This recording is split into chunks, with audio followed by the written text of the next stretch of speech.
Hello, everyone. I'm going to go on and introduce Hollis. And I think most of you know her. She's an ordained for interfaith minister and certified spiritual director, board certified chaplain.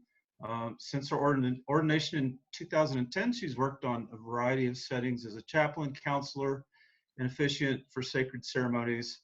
Her previous career was as a journalist. She's published 2 books, and they have this right, 1,000 articles. And if you're interested in what Hollis does and what she writes, she has a regular blog called Life Goes On, very appropriate, which you can find at holliswalker.com. And she is also the chaplain for our Casa Cielo project that's been started here. So Hollis, I'm going to turn it over to you. You're going to give us a talk on ritual for personal healing. Thanks everybody for letting me talk to you, and forgive me if I'm doing a lot of looking down at my notes today. I'm really glad to be here. So since this whole thing started with COVID, I assume that some of you did what I did. I called just about everybody I care about throughout the country to check in and say, are you okay? Are you okay? And I haven't cleaned out my closets, but I have cleaned out my garage. And it's really, I mean, it looks great in there. And I a lot of us have done those things that immediately came to mind. And now what I'm going to suggest, if you have time, is that you consider making some ritual for personal healing during this time. I'm very busy with work myself, and I know some of you are still working as well, but my social life is not very active, so that's where I'm getting my extra time from these days. So as I said, my blog is called Life Goes On. I revived it because of COVID, and it's been really nurturing for me to write it, and I hope you will check it out. When we say the word ritual, most of us go to the place of religion. I always envisioned that really hand priest on Grantchester on PBS, you know, baptizing a baby or holding the host aloft and intoning the Eucharist. And today, that's not what I'm talking about. I'm talking about creating personal ritual that has nothing to do with religion, unless you want it to. If you want to have religious and spiritual aspects to your ritual, that's great, do it. But if you don't, it's entirely possible to have meaningful sacred ritual without religion, without anything imposed from the outside. So, you know, we're really hardwired for ritual. There's evidence that early peoples did daily invocations to make the sun rise because they were afraid that the sun wouldn't rise if they didn't do those things. Nowadays, people paint their faces, put on strange colored clothes, very particular colored clothes, make up these various chants and songs and gestures and things that they do, and they gather in large outdoor amphitheaters to watch other people play fight on the grass below. So I'm talking about football, right? Football is our great collective ritual that we do, and honestly, no other sport actually evokes that much excitement or that much bonding, collective bonding sort of experience. And it is very much a ritual, even if your ritual is only that, you know, we always get a bag of Doritos and spinach dip and watch the game. That ritual creates the context for the bonding and the meaningful symbolic events that then occur. And so we also do individual rituals, most of us. Not like brushing your teeth every day. That's a routine, right? That's a habit. A ritual has a greater meaning. An individual ritual could be something you do one time. It could be something you do on a regular basis. It could be an invocation, an asking of the gods or the muse or your inner higher self for something. It can be a performance that is essentially devotional in the same way that prayer is devotional. It can be a lot of different things. It can be solemn, it can be silly, but it always has some sort of intention at its root. And I generally consider it a sacred intention. So it could also be something that simply arises from a really powerful inner feeling that you can't quite put your finger on, that you don't exactly know what it is. It could be just a sense of beauty or sadness or even anxiety during these times that prompts you to create a personal ritual. We've all done it in so many ways. The one that always comes to mind for me is building sandcastles at the beach. We've all done that either as children or as adults with our own children. You build this elaborate complex of buildings and stuff, and then when the tide comes in, you watch it wash away. And it is reflective of the impermanence of life.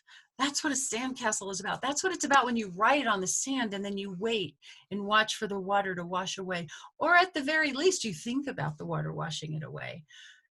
And we don't approach that by saying, I'm going to do a ritual about the impermanence of life. We don't do that. We just do it. It comes from inside somewhere.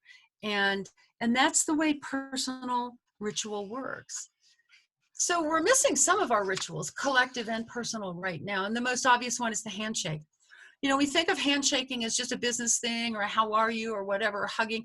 But in fact, they are deeply symbolic, because when you shake someone's hand, you are saying, I trust you, I touch you, here is my hand. Or when we hug them, we're being even more personal, or kiss them, as people in many countries do on greeting. So, you know, there's something very powerful that symbolizes our connection when we do that with other people. And right now we can't do those things. And so I know from talking to a lot of people about this that we feel bereft. You know, there's something missing, even if we are around our own families, even if we are going to work, even if we have some connection with others, those moments of touching are not there. So now it's a good time for us to make personal ritual. Rituals help to ground us in reality, which is counterintuitive since they also tend to invoke the sacred, right? But they ground us in reality. Rituals require symbolism to be empowered. You can create and do a ritual, but if there is no symbolism, it will not have the same effect on you as it would otherwise. So think of a cairn of rocks, a stack of rocks. When a person makes a cairn, usually there's a specific reason or a meaning that they might attach to it. When I come upon a cairn in an arroyo, I don't know what that person meant when they built that cairn, but I feel that they built something important, that it meant something to them, and I may imagine to myself what it meant to them. So we know when a rock is not just a rock, it's been stacked up. I have a friend, Colette, who lives along the Arroyo Chamizo, and there is a wall near where she lives that they built of these stones, and the stones come together to form these little open triangles between them. And so over the course of many months after that wall was built, Colette found and placed heart or triangular shaped rocks in all the nichos of that wall. It was a very heartfelt, sort of sweet and simple personal ritual that she did. And in a way, you know, I can imagine what she meant as she did that. She was putting her heart out in the world. She was completing something that seemed unfinished. Who knows? But we all do these things, and sometimes we attach meaning to them, and sometimes we don't need to define it so much. Another woman I know, after her sister died, she was going through her household, and she found a lot of little toy-like things, the kinds of things that we all collect for one reason or another. And her sister lived along a river with a beautiful river walk. And so what she did in the weeks and months after her sister's death, as she was going through her things and doing all of those painful logistical things that have to be accomplished in the wake of a death, what she did is every day she went on a walk and she took one or more of those little objects and she placed them in the landscape. She hung some of them from trees. She put some in the holes of trees. She put some on stones. She just left them in little places that felt kind of secret to her. And her notion was that children coming along the walk would find those objects and feel like they got a surprise present. And, she was, through this ritual, processing the loss of her sister, giving away her sister's things, letting her sister go in that process. And she got great joy out of taking the walks, and seeing where some child perhaps, or an adult, had picked up those little things she'd left. And she got so into it, she started leaving change in tree holes just to see, if it would disappear, if someone would find it. So that's the kind of ritual that we can create for ourselves. I do a lot of personal ritual. I do ritual in my work with people for my women's groups and retreats. I do incorporate ritual into all of the memorials I do, because it provides a way for people to be symbolically bonded together in their memory of the person who has died. And those rituals are remembered later by people, as they will say to me, I remember that thing we did with the flowers. That was so beautiful. My mother would have loved that. So those kinds of things can really feed our souls. And of course, postmodern art has a lot of ritual in it, both in performance art and also in the kind of artwork in nature that Andy Goldsworthy makes. For those of you who are familiar with his work, he makes beautiful constructions of sticks and leaves and grasses and rocks, and then records their destruction by nature, their natural deconstruction, I guess I should say. Anyway, so I want to say a couple of things that are very simple that we can do, that we are already doing, that we can make into a ritual. For example, we're washing our hands all of the time these days. So why not close your eyes and say something to yourself about what that means and what it means. We might say something like, I'm cleansing my hands and heart of all that would endanger me and anyone with whom I come in contact. May all my connections with others be safe. Something like that.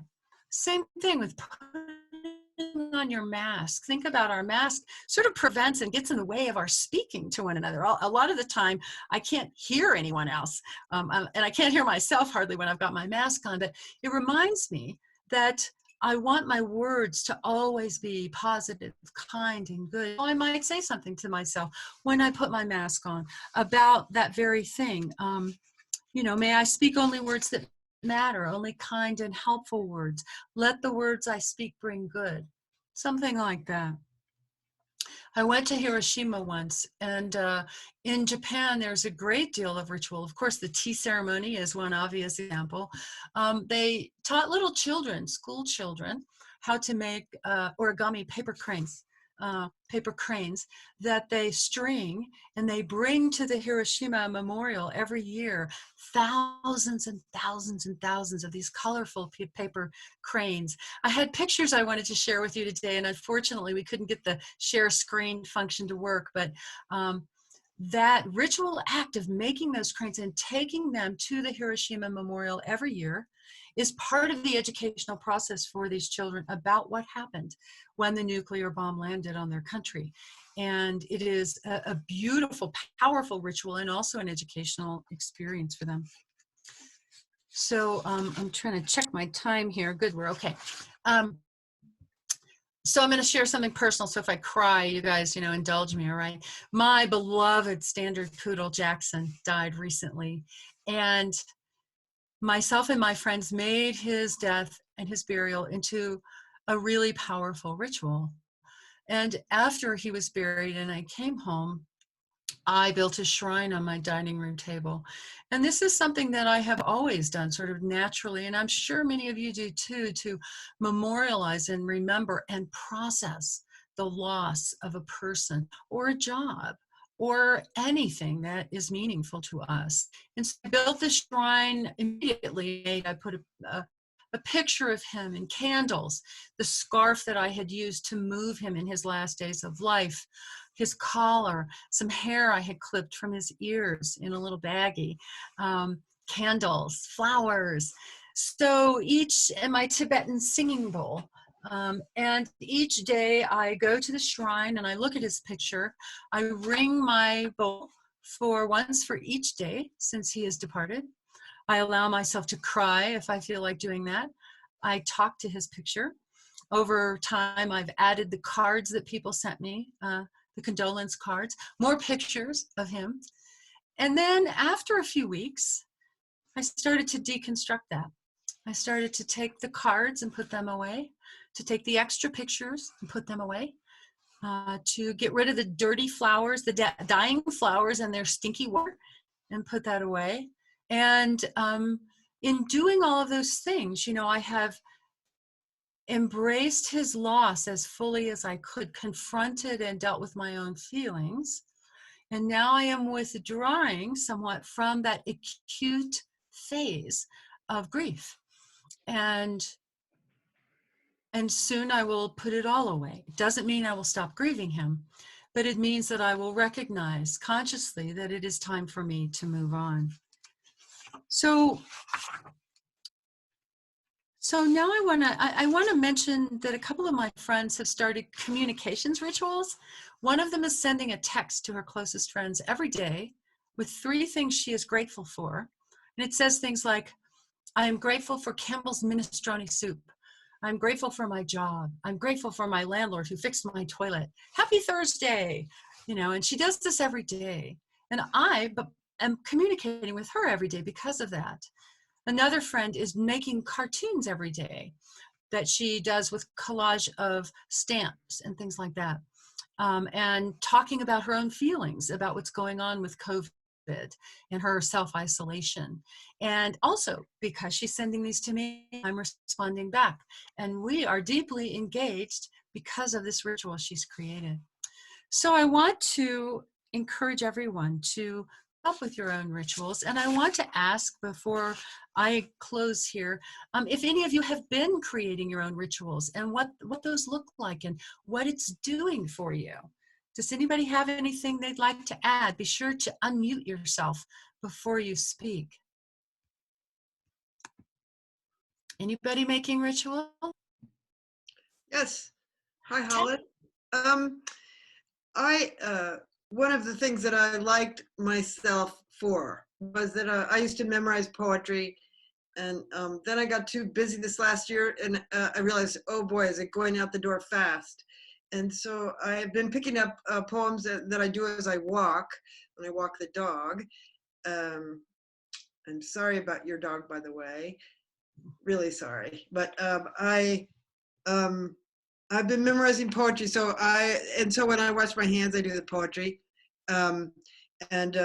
I usually do it when I get really sad and down. I can just do it like a chant, and it's been really wonderful to get in touch. It's like seeing old friends that I know very well, and so I can remember them and bring them back, and then I get to do a piece of that perfection.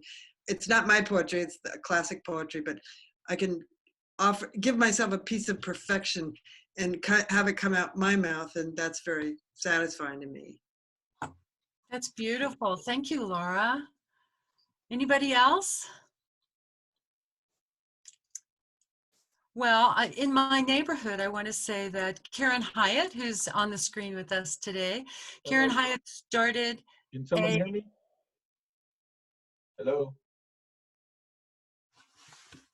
Who is speaking there? I don't know. Oh, I'm sorry about that. This is Patrick Solis, the Executive Director for Ambercare Hospice. Hi, everyone. Hi, Patrick. Hey, Patrick. Sorry, my camera doesn't work when I have it on my your phone. But nonetheless, thank you all for being here. I just wanted to at least answer your question regarding a ritual. We now in the age of all this technology, my Apple Watch sends me reminders to breathe consistently.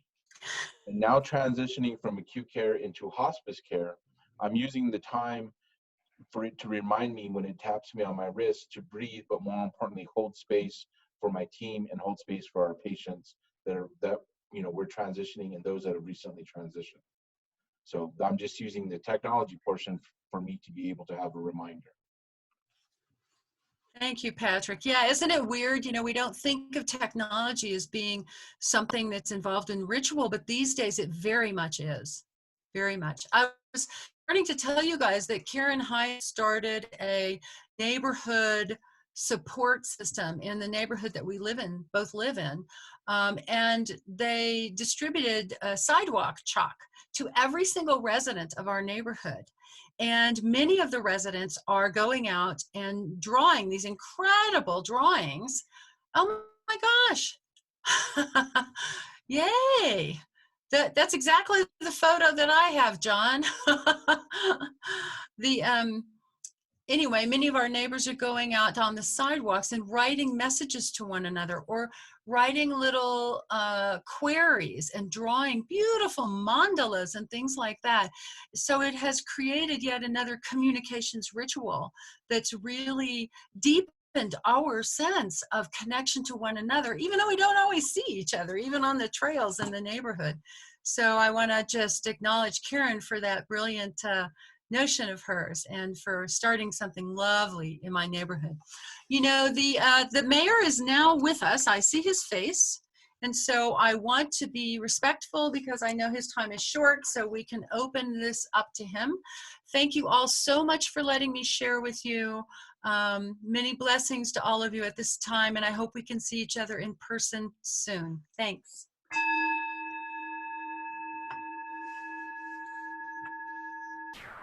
So, Alan, thank you for joining us. Happy to have you with us today. I know you're busy. When I asked you to talk earlier this year, this probably isn't what we had in mind, but nonetheless, here we are. So I'm going to just let you take it from here and tell us what we need to know. David, it looks like he's on a phone call and he Yeah. can't go just yet. Yeah, he's saying just a second. So can I offer a little poem I was going to read to you guys? Yeah, go ahead. This is a chant that was created by one of my students that we did in an online Zoom. It was quite fun because there's no real time that happens in Zoom, so it was very discordant. But it says, "What we have is this moment. What we have is this time, luminous, vibrant. We are here. We are alive." That was my intended closing. Good. Very nice. Thank you. That's so beautiful, Hollis. Thank you so much. So we'll give Alan a second to finish up his phone call. Thank you. There you are. I'm off the phone now. Thanks for joining us today. I like I said earlier, I know you're busy. This isn't really the topic we expected to discuss when I but nonetheless, Probably very timely, huh? very timely. I saw your update yesterday or the day before. You were talking about the Santa Fe Promise, and maybe you could review that with some of the folks and tell us where we are and where it looks like we're going. Yeah, sure. Thanks. And I'm glad everybody's here. I'm waiting. My lunch hasn't arrived yet. I didn't want to get up and drive over to my favorite soup takeout place with my mask on till we got the meeting going. So at some point I may get a soup delivery here. So stay tuned. How's everybody doing? Everybody okay? Hanging in there? Doing good work? Staying healthy? Taking care of people? Thumbs up. Okay, I like it. Giant thumbs up on the road to that looks like Forrest Gump's highway in the background there. Well, anyway, thank you everybody. Thanks for what you do. Thanks for taking care of people. This is still first and foremost a public health emergency. And while we're dealing with aftershocks of financial insecurity and people dealing with unemployment and the city dealing with our own budget deficit and a lot of ramifications, I think all of us, particularly people who are in the healthcare world, know that this is first and foremost and will continue to be a public health emergency, and we cannot take our eyes off that. I've been on a number of calls. As mayor, I get to be party to a lot of smart people talking, There's a weekly briefing from the Bloomberg Philanthropies that I'm on every Thursday for an hour and a half, which always starts off with a briefing on the state of COVID-19 nationally. And last week we got some very interesting data by a political pollster who said 2-to-1 across America, people are first concerned about health and safety compared to economic aftershock. So while the newspapers and legitimately are concerned about how people are going to reopen and get food onto their tables by earning a living, the first issue that everybody's still dealing with is how do we stay safe and stay healthy. And in that regard, I think Santa Fe, our folks deserve an amazing round of applause and recognition for just how remarkably everybody's doing in our community. The healthcare, I look at all these little icons popping up. You guys are pros. I got to take some hand clapping lessons on how to do iconographic work. No, but if you look at the data about what people in Santa Fe and Santa Fe County are doing, the response has been amazing. We really are keeping the spread of COVID-19 basically flat. Yesterday was, I think, one new fatality of a resident who had been living down in Albuquerque and was an older individual who had underlying health issues, and then the disease took her. But we're like at 111 cases since they started keeping the data for Santa Fe County. I think there's a great awareness in our community of just how serious a threat this is to everybody. We are a community with, as you guys know better than most, a significant senior population, and we've been very steadfast in protecting seniors. And I think the seniors have been very, very disciplined in maintaining good practices. I think what the city stood up over at Midtown as a shelter for homeless people, and I give a huge amount of credit to our managers and staff people.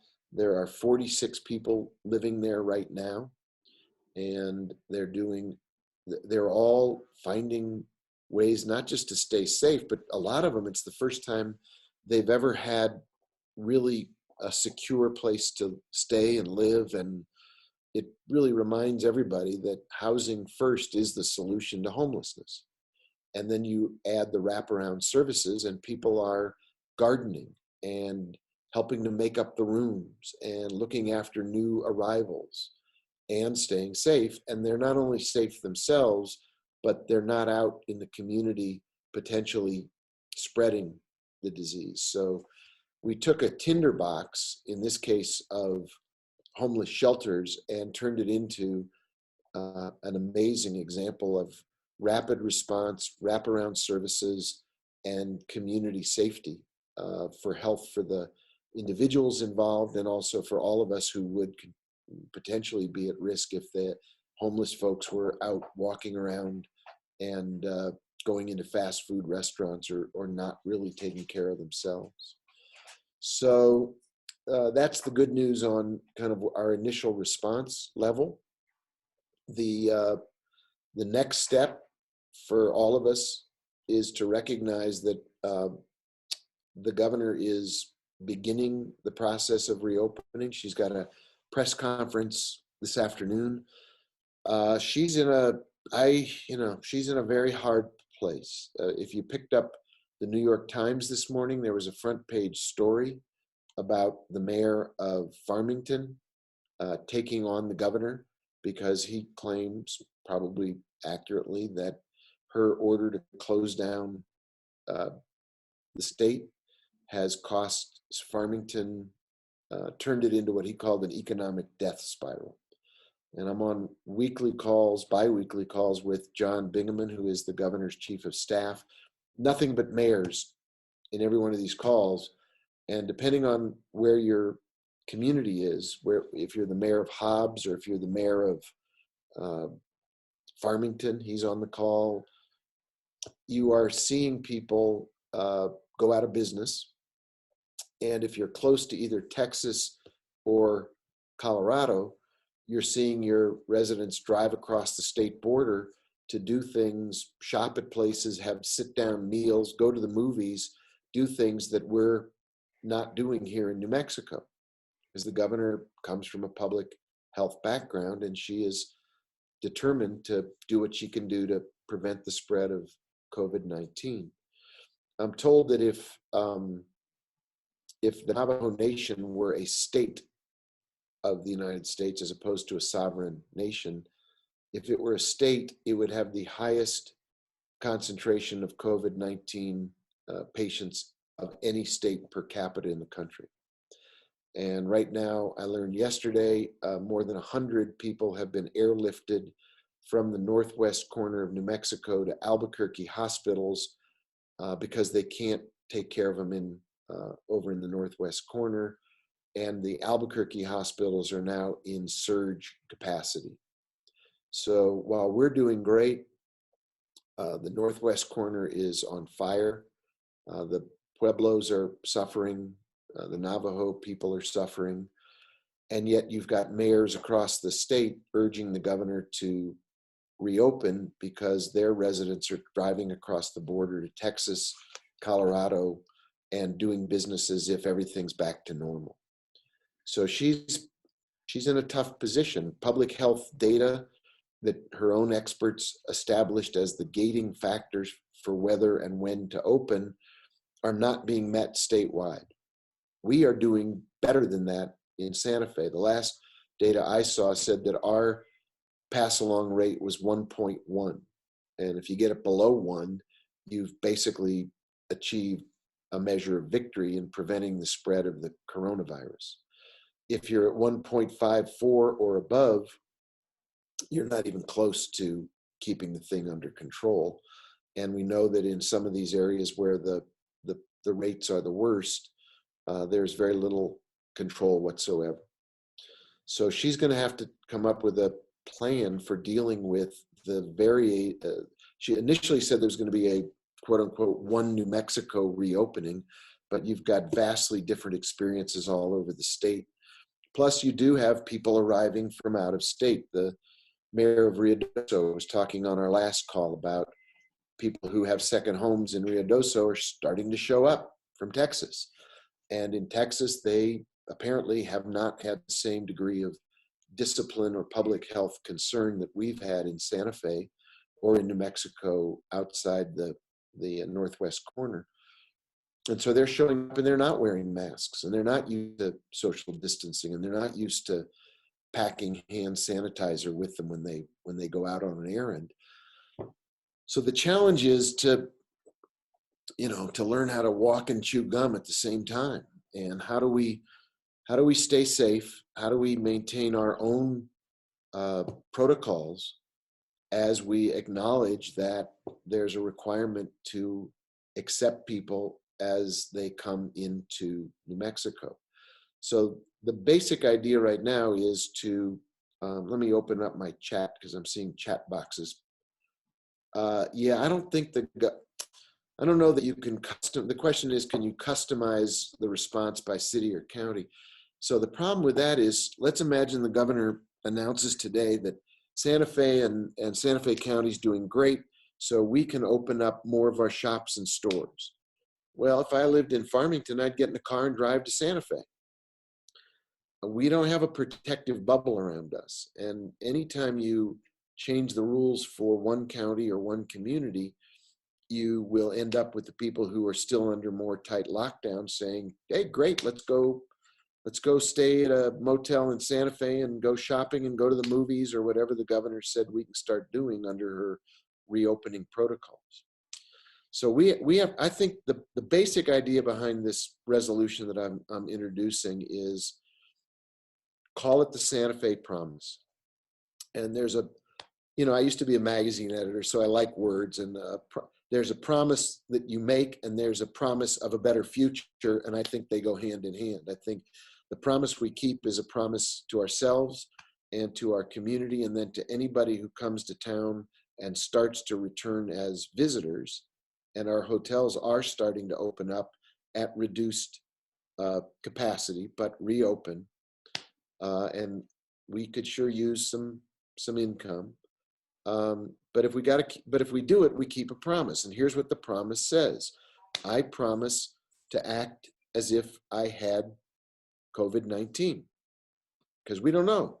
We could all be asymptomatic and have it. So if I act as if I have it, I will behave responsibly.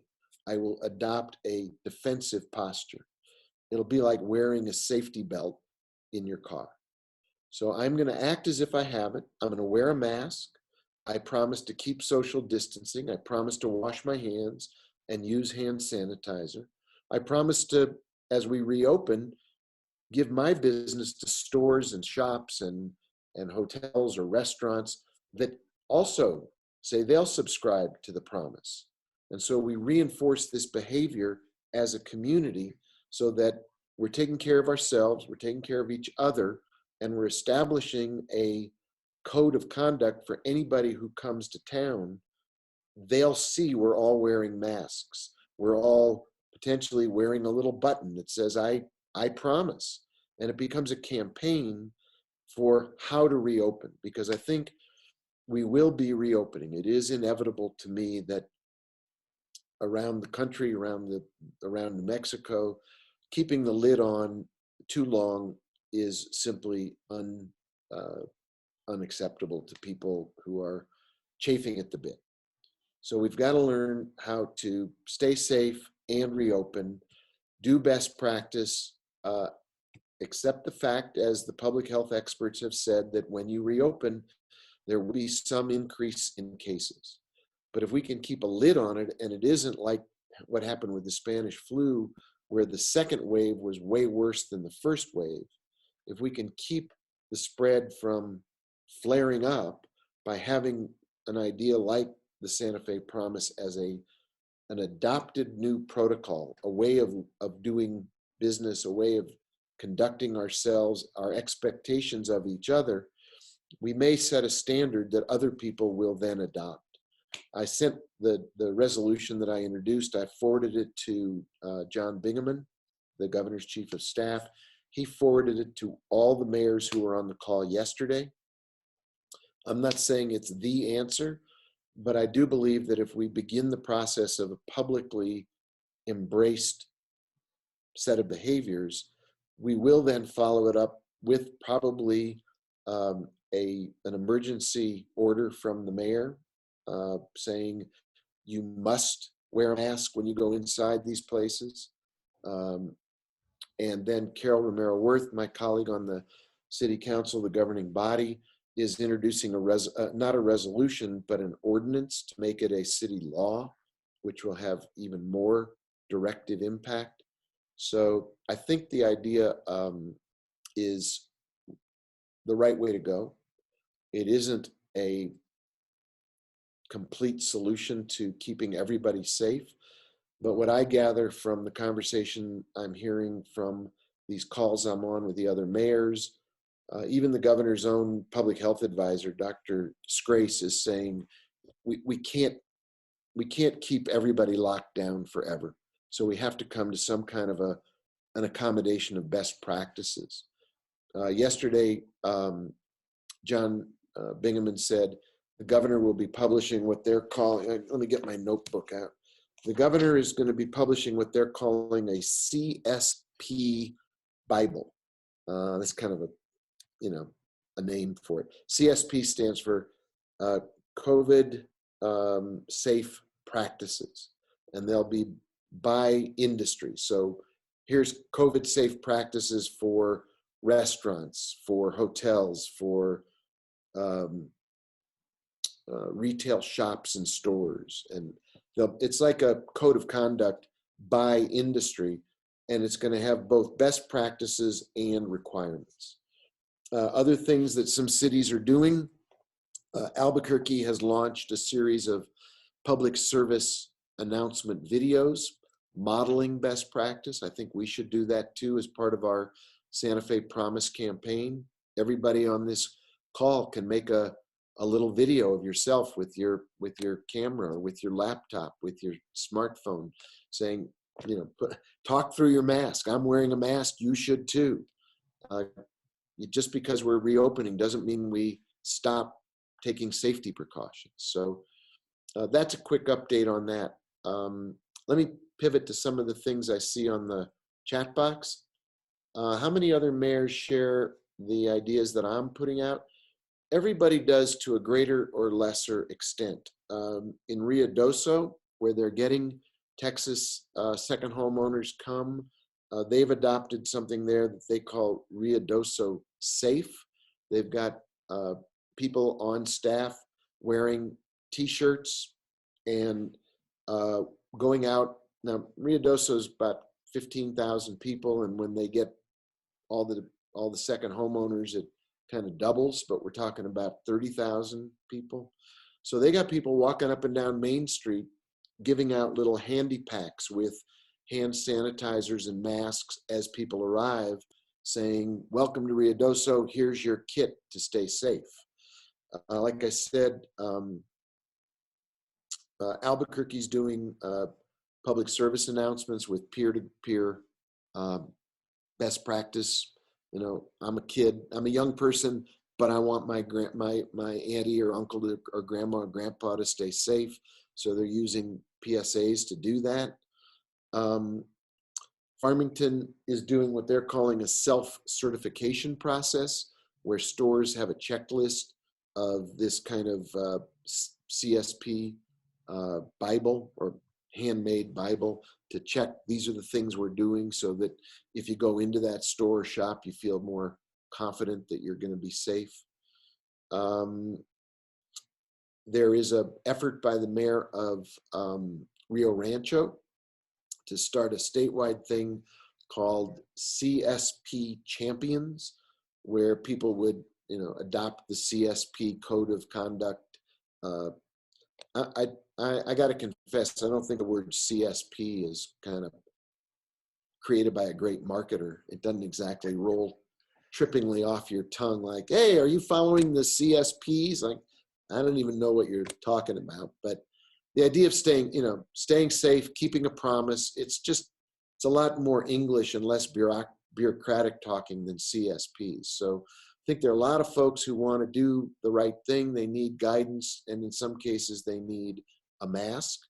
We're going to get 14,400. They're not great. They are free, however. The mayor of Columbia, South Carolina, worked out a deal with I think it's a t-shirt company in LA that has sent us 14,400 little, well, it's a little goofy, but they feel like they're made out of t-shirt material, and you can wash them. They're not sturdy, but they're very easy to put on, take off. We are going to put 14,400 of these out on the street as soon as they get here. We'll probably start with people who are picking up food at the food depot. We'll stick them in the food packs. We'll put them at the shelters. We'll have them available for people till we run out, and then we'll try to get more. I see people not wearing masks at the grocery store. Yeah, I know. This is the challenge is, how do we politely enforce safety practices that we should all be doing? And my belief is that there'll be a bell-shaped curve on these things, like there always is in much of life if you're a statistician. We'll have, the data say, there's a great article, if you want to look it up. It was in Vanity Fair called, "If 80% of Americans wore masks, COVID-19 infections would plummet." Vanity Fair story by a guy named David Ewing Duncan. There was a Berkeley computer scientist who did a model of why Japan's rate of infection is so different from the US. And a lot of it boils down to wearing masks. And if 80% of people wear masks, you dramatically change the profile of COVID-19 spread. So how do we make that the norm? And I guess the answer is we all model the behavior we want to see, and then we'll make it a requirement by emergency ordinance and then, or emergency order, and then an ordinance. How do you enforce it? Scowl at somebody who's not wearing a mask. I mean, peer pressure is the best enforcement there is. I think it's probably realistically not going to be the case that we're going to have cops patrolling the grocery stores, handing out tickets for not wearing masks. If we see egregious behavior, we'll try to make it a deal where people are taken to task. But it's got to be, if 80% of us start wearing masks, the other 20% are either going to feel really weird or, end up being taken to task for it with some kind of an enforcement plan. I think telling people to do it is, politely, firmly. It's not just that you're risking making me sick. If I don't wear a mask, I'm risking making you sick. And I'm risking making your grandma, your grandpa, your auntie, your uncle sick. It's incumbent upon all of us to take that kind of a posture on this. Is there any chance that the homeless shelter, Corona homeless shelter, will become a transition for those who've been taken off the street to have actual housing? Not long term, but short term. We're right now focusing almost exclusively on Corona related cases, COVID-19 cases. It's not a general homeless shelter, but it is pointing out that we don't have adequate homeless. It is demonstrating the gap in our current homeless network of services. We are part of something nationally called the Built for Zero campaign, which is designed to get our chronic and veteran homeless level down to zero. And it starts with, the way this Built for Zero program works is it starts with what's called a by name list, where you get a list by name of everybody who's homeless. Well, one of the unanticipated benefits of COVID-19 is we're now in a position to get a by name list of everybody who's showing up asking for help. We never had that before. We had the beginnings of a list. Now, because of COVID-19 and the fact that we're putting people up in hotels and still using Pete's Place and still using St. E's, there really is the beginnings of a by name list, which will give us the capacity to build an end-to-end system to provide housing going forward. This facility won't be it, but something like it somewhere else is absolutely necessary.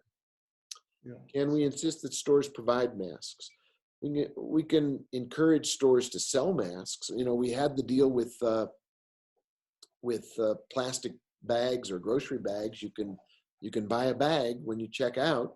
And I think what we'll see is stores having you want to come in our store and you don't have a mask, there's one here for $1. Give us $1 and get a mask. I don't think we can pass on the expense of providing masks to shopkeepers and stores that are struggling to open up in the first place and have had to lay people off or apply to the federal government for an emergency loan, that they're going to foot the bill for people walking in the door without a mask.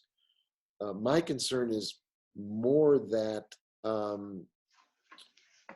don't want to see confrontations at the door of these stores. And we've seen in other, part of what I've been doing is tracking the stories on the web as other communities have implemented something like this. And in some cases, you've seen store employees politely tell a would-be customer, I'm sorry, you can't come in without a mask. And the customer just tries to blow by him. And you get into a fist fight or a confrontation. And you certainly don't want to have the employees be the victims of an angry person who says, I don't believe in a mask, I don't care about a mask, you can't make me wear a mask. So some sort of an availability factor, I think, is going to help make it better for everybody. Whether there are some stores right now in Santa Fe where you can buy a mask at the door for $1. And I think some kind of a program like that, maybe promoted by the Chamber of Commerce or the Green Chamber, to say we'll help with this would be a good thing. Immigrant population. Oh, yep. So Alan, you've addressed kind of the health side of it. Maybe if you could touch on the economic side of things going forward. Sure. Which part of it? Because that's the economic is like huge. You're talking about Yeah. our overall city economy? Yeah. But this is hitting Santa Fe probably hardest. In a lot of other ways, other cities are not going to be affected because we're tourist driven. Yeah. And I mean, what's the plan, or is there a plan? Are we going to get financial assistance from the federal government? Yeah. Well, so there are only two things I get as a mayor. There are two things I get to do anymore. The job is basically turned into two things: COVID-19 and financial crisis. It's like two sides of a teeter-totter. And as we do better on COVID-19, we're doing our financial situation is not any better.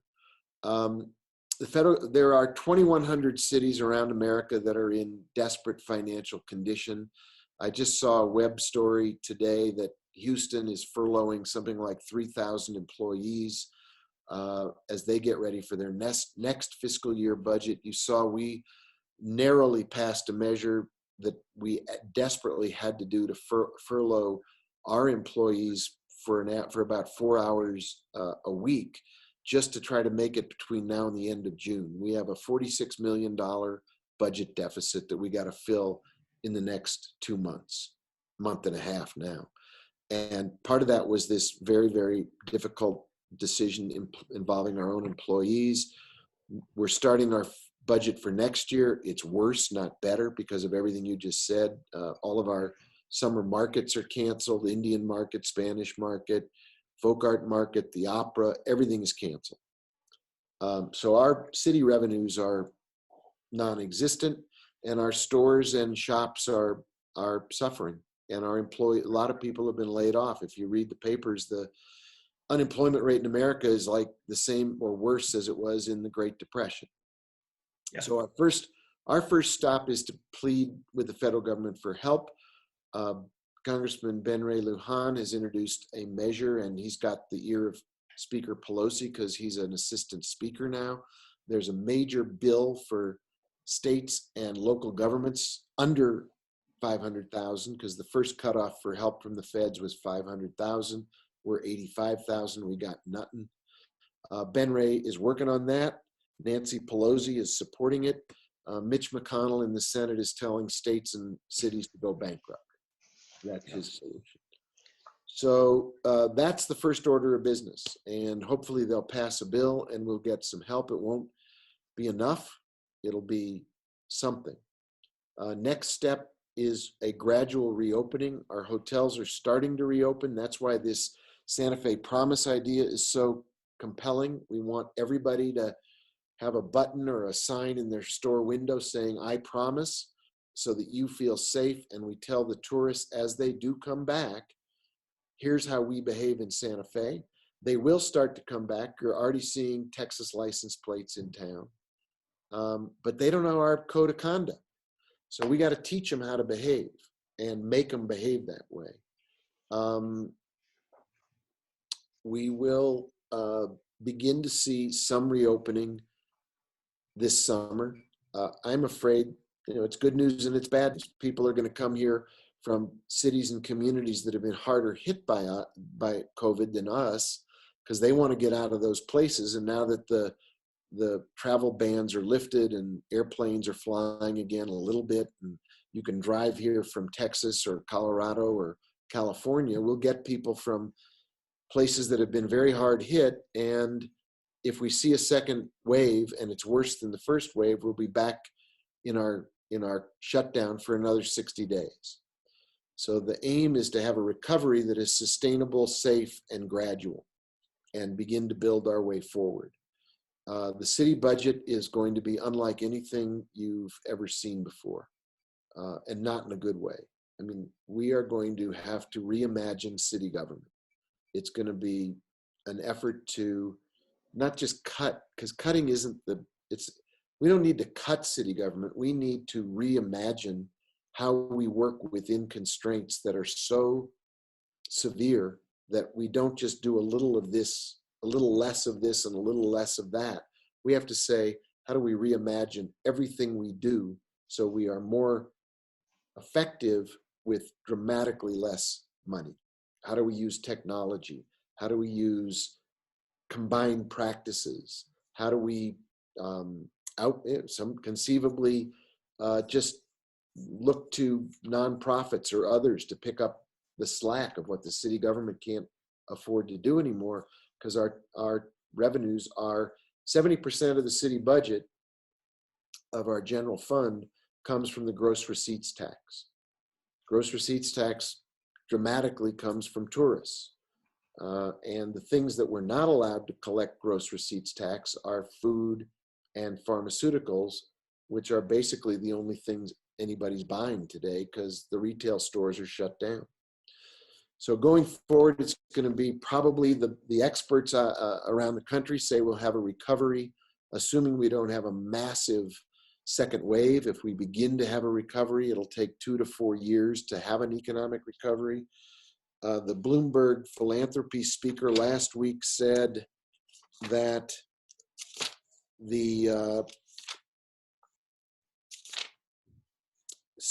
gave us a little data on fiscal crises. She said that it took 5 to 6 years to recover after the Great Recession of '08, and this collapse is 3 times as deep and in 1/2 the time as the Great Recession. So we've all just fallen off a cliff economically, and we're in relative free fall until we begin to pull out of it. So the steps are, first, stop the bleeding, which we're trying to do by balancing this fiscal year budget with spending freeze, hiring freeze, furloughs, and then find money from other funds that we can sweep to balance the budget. Stop the bleeding, stabilize and rebalance the city government, and then reimagine city government as a transformed entity where we try to deliver the essential services and the quality of life services that people desperately need, want, expect within a completely different model of government. Okay, so I've got a couple of questions that people submitted. I want to read to you. This first one's from Barrick Wolf. You touched on this a little bit.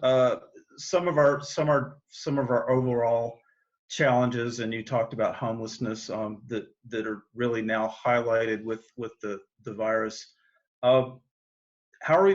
His question is, how are we going to maintain some of the safety net services that are needed for the long haul beyond the immediate response, and maybe what are some of the lessons that we've learned from this epidemic, or what lessons are we learning?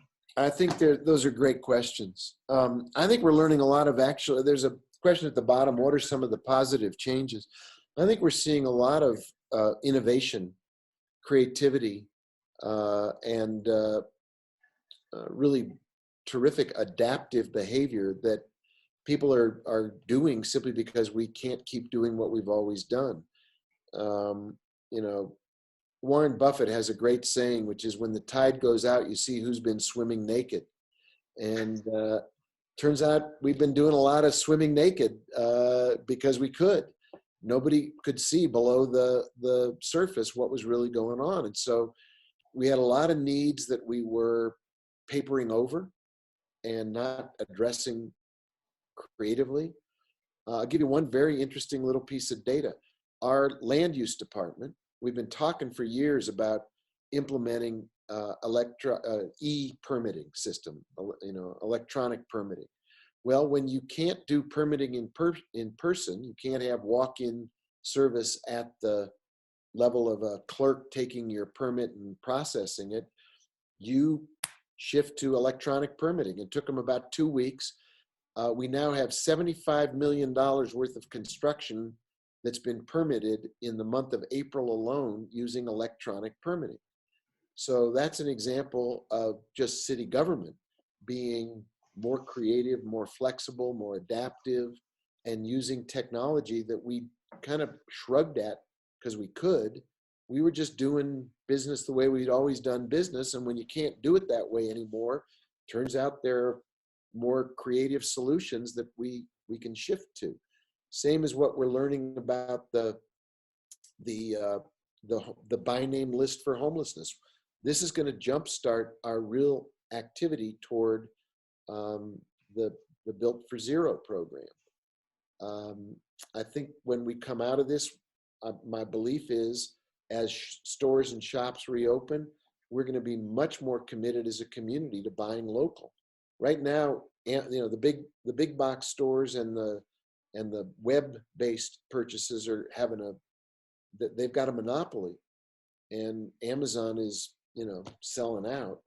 But I think when we reopen our shops and stores locally, people are going to flock to them because they're going to want to reinforce our local economy, and the shop local movement will receive a massive influx of public support and confidence. And the value of having local mom and pop shops will be reinforced. What else are some of the lessons learned? I think this absolutely reinforces our sense of community. You really know who us is when you look at a massive pandemic that's sweeping around the world. You look around and you say, okay, who can you count on? We can count on each other. It really, for me at least as mayor, it's a lesson in the limits of our real control. We don't control a lot of things anymore. We have to acknowledge it. We don't control when and how a vaccine is going to be discovered. We don't control whether or not the federal government's going to help us. They could still say 500,000 population. Sorry, you're too small. Well, look around. Look, like they used to say in the opening of law school. Look to your right. Look to your left. That's who's here. This is who we got to count on, each other. And a place like Santa Fe, that's actually comforting because there is a very strong, stalwart tradition of community support for each other and family. And that's getting us through. That's why our rate of spread is so much lower than other parts of America. Yeah, good. So I want to introduce you to Frances Sal. She's going to ask her own question here. She's the director of Coming Home Connection and Casa Cielo. I don't know if you're familiar with Casa Cielo, but it's Santa Fe's hospice house. I sure am. So Frances, I'll let you ask Mayor Weber your question. Great, thank you, David.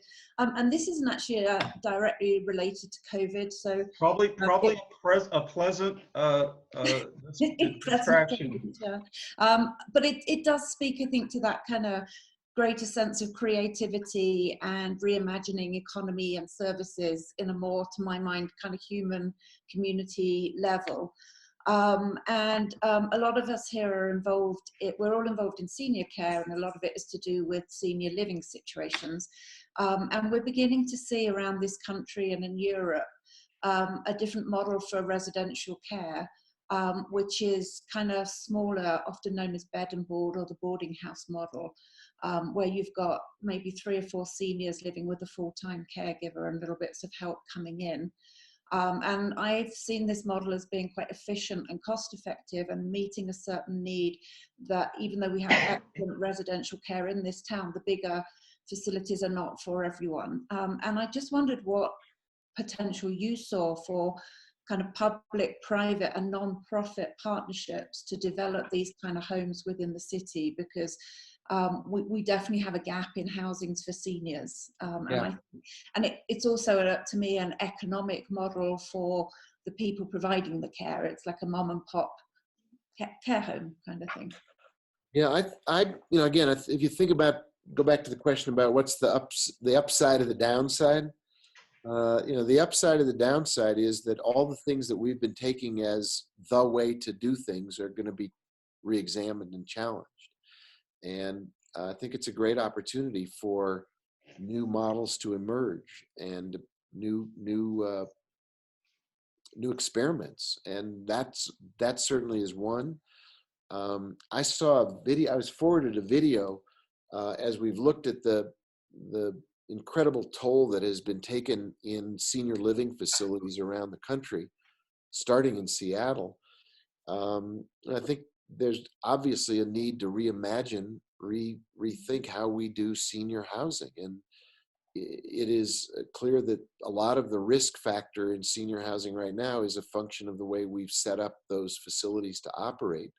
There was a very compelling video from a fellow who is running his family's senior living facility, and he basically said anyone who works here has to live on site for the foreseeable future, and that way you can't bring anything in. And if you're an employee of ours and he hermetically sealed their senior living facility, and because it was clear where the infection was coming from. It was the well-intentioned workers who were out in the world reporting to work in the morning and bringing in the infection. It wasn't the seniors.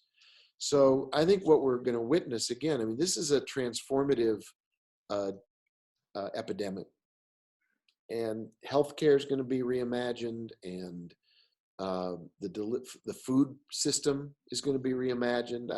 I got a bunch of friends who are, in the context of COVID-19, are saying, you know what, I really should be a vegetarian or a vegan or stop eating meat entirely.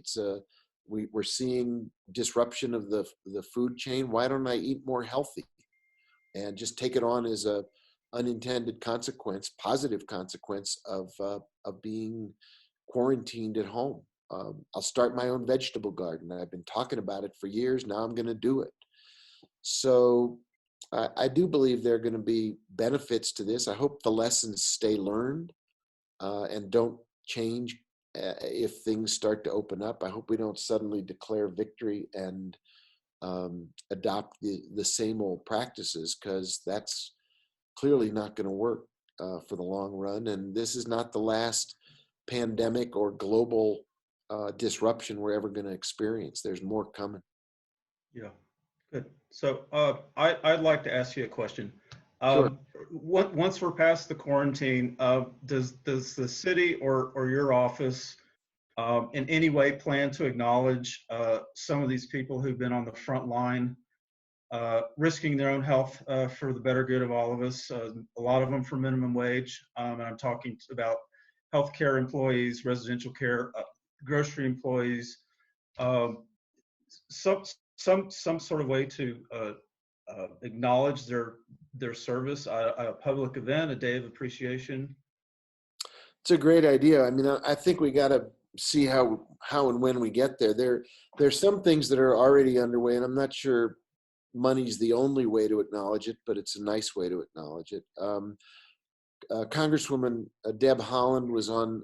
I was part of a call with her and Congressman Ben Ray Lujan, and she's introducing a measure in the Congress to do basically hazardous duty pay for folks who are frontline first responders, to say this is not just the same as being on the front lines normally. This is extra stressful and dangerous. And I think that would be a form of recognition. But I think I don't know when we're going to get to the point where we're Right. able to have those kinds of recognition processes, or giving people the benefit of that kind of either pay or a ceremony. I heard a story from Dr. Scrace, who's the governor's advisor on these public health issues. He said in the Spanish flu, one city in America, I don't know which one, it might have been Philadelphia, I don't know for sure. One city, after the first wave had passed, decided they were going to have a parade to celebrate the end of the Spanish flu. So they all got out and marched down Main Street and had a parade in honor of getting through the Spanish flu. Guess what happened next? Yeah. I heard. I read that. So yeah. So I'm more inclined to, not get too far out over our skis, and let's keep everybody focused on where we are, one safe step at a time, and then we can recognize people as we go. I think it's fair to, say thank you every single day. Absolutely. So, does anybody else have a question for Mayor Weber? I may have to jump off here. Somebody, the question about the city budget, I think my city manager and my finance director are about to regale me with some more bad news. So, okay, and maybe some soup. and I got the soup sitting over there, but I didn't want to get up and walk over there while we're talking. Yeah, and I just like, again, thank you for joining us. And I would like to kind of reinforce what you said. Santa Fe is a tough town, but we've always, in a lot of ways, been ahead of everybody else with innovation. This has always been a great incubator for new ideas. Recycling began here. Water conservation. Water conservation, yeah, huge. A lot of other good ideas, and I think we'll get through this. And as you said, collectively, this is a tough town. There's some tough people in it, some of the brightest minds, some of them who are listening to you right now. So, and I think under your leadership, we'll be fine. We're going to make it. I think we will. I mean, if I were going to be quarantined somewhere, I wouldn't want to be anywhere else, for one thing. I mean, if you're picking a place to be locked down, lock me down in Santa Fe anytime. But beyond that, I mean, think about all the great work that's still going on. People are caring for each other in this town. People are looking after each other. People are aware of the seniors who are at risk, the aunties and uncles who are relying on their nephews and nieces to go do the shopping for them because they can't do it or they ought not to do it. And I do think we can create the kind of campaign we're talking about, and word of mouth. I'll tell you that you want to do something to help, write a letter to the editor. The best read piece of the newspaper, the part that everybody reads every single day, is not the front page. It's not even the editorial. It's the letters to the editor. So sit down and send a letter to the editor at the paper saying, we're all in this together. We're going to make it, but we got to do it smart, safe. We got to do it with a sense of commitment to each other. This is a very compassionate city, and now's the time to draw on those values as we behave in a way that protects and looks after each other. So thank you, everybody, for what you do while we're talking about heroes and recognition. You guys clap for yourselves, clap for each other. Round of applause. And thank you. Thanks for letting me visit with you. We'll do this again. We can come back and have another visit, but round of applause. Way Absolutely. to go. Thank you. So much, Mayor Thank Weber. you, everybody. Thank you, Alan. Stay safe. First You too. order of business is stay safe. Yes, Thank you, sir. and keep up your leadership. Thank you. Thank you. Take care. Thank you.